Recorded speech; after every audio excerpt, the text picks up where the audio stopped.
dogs, and the kids love them. And not too long ago, Odin was hurt in the line of duty on a search, and he hurt his leg and was in all the newspapers. And we started talking and talking. I talked to Officer Grossi quite a bit, Remy's dad, and I just wanted to do something. And Premier's we've always done stuff for the community, and I want to do something to help these dogs. I could never do it myself, but I thought, as a family, the Premier family here, we could do this. And the best way to help these dogs is to help protect them. So, that being said, I came up with this idea, and now Christine Lee, who is actually a private student of mine, she's done a tremendous job. I know you don't like this, but she's great behind a mic with no camera, right? Okay. She's done a tremendous job to help us on 96. I mean, huge mentions about our charity, about our fundraiser. And I really appreciate that, so we couldn't have done it without you. And then my sister, Kelly, who owns Totally Kickin' Fitness up the street, and she wanted to jump right on board. And actually, Brian from Appalachian Tales, if you've never been there, right up the road, has an awesome pet store. I said, we got to get a pet store on board for this. So, being that it's dogs. So, all that being said, all of you helped do this tonight. So, it's only fitting that we had the stars of the show here tonight with us. So, at this time, in no particular order, I would like to introduce the officers and their K-9 partners. So we'll start with Officer John Zavalek and Axel.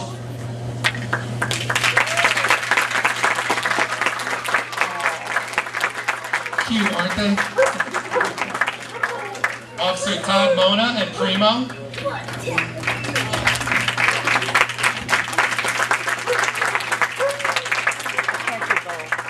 And Officer Steve Grossi and Odin.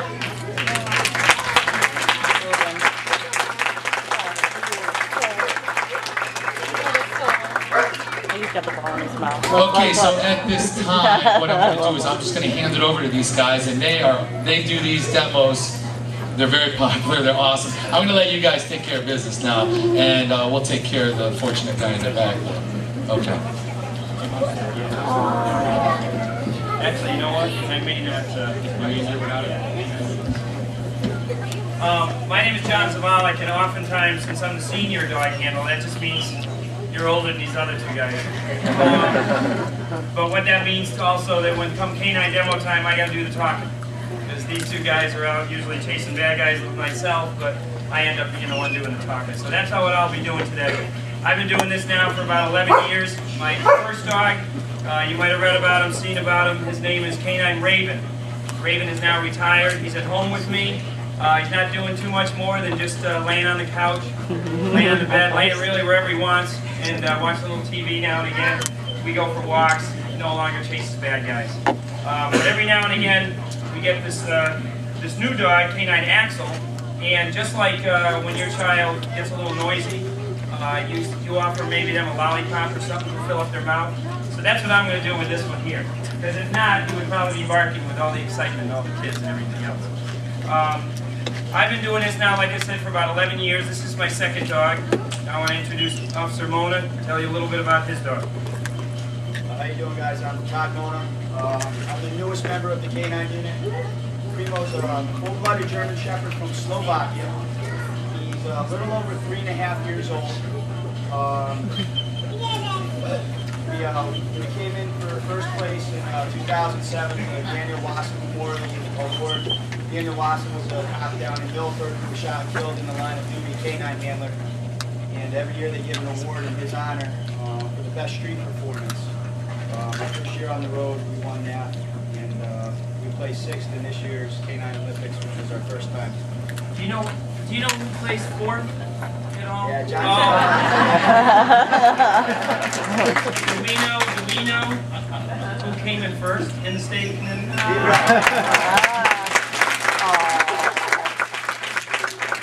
has quite a reputation. Since they've been holding it, let me see, 17 years, East Hartford K-9 unit has come in first place overall 12 of those years.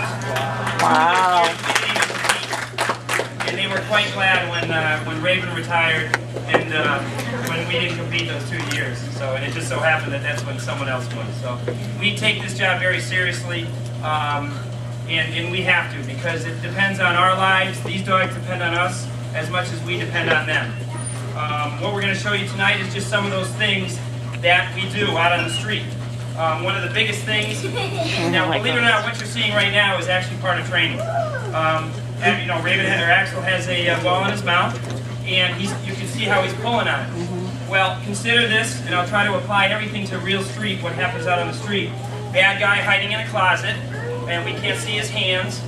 He's not coming out, he's hiding in there, so we have to send him into a closet. He bites the bad guy, and he actually tugs them out, and this is how we teach him to tug them out of there. And that's very important because it happens when they're hiding underneath the bed. They don't want to come out. The dog tugs them out underneath the couch, something of that, behind the couch.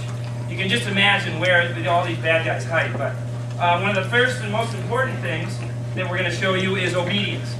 Okay? Obedience is a key to our entire training. Without obedience, the dogs could be killed. We could be killed. They could bite the wrong person. They could hurt you, me, the innocent people. So it's very important that we teach them obedience. This is something that we're going to show you now.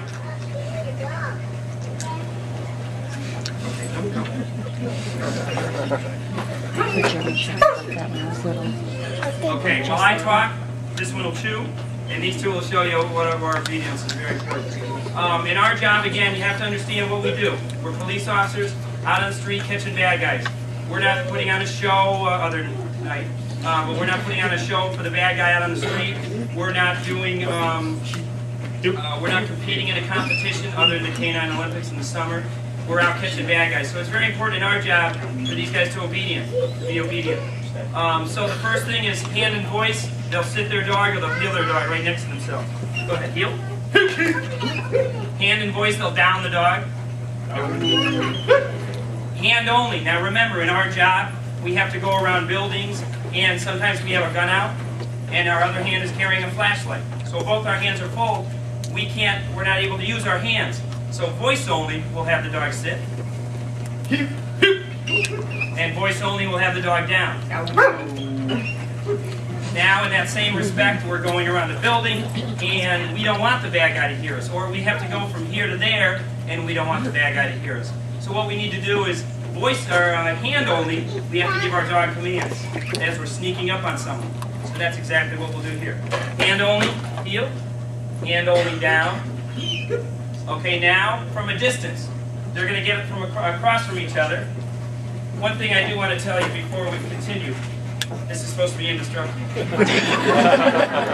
that's a big soldier. Very good, buddy. If the dogs roam around and they go between you, part of their training is they only bite when we tell them to. They will never hurt you. So right now they may roam around and they may just say, "Hey, bud, how you doing? You smell good. How you doing?" And, but don't ever be afraid that, "Oh my gosh, the police is loose, is going to bite someone." Come here, bud. Yeah. Now, from a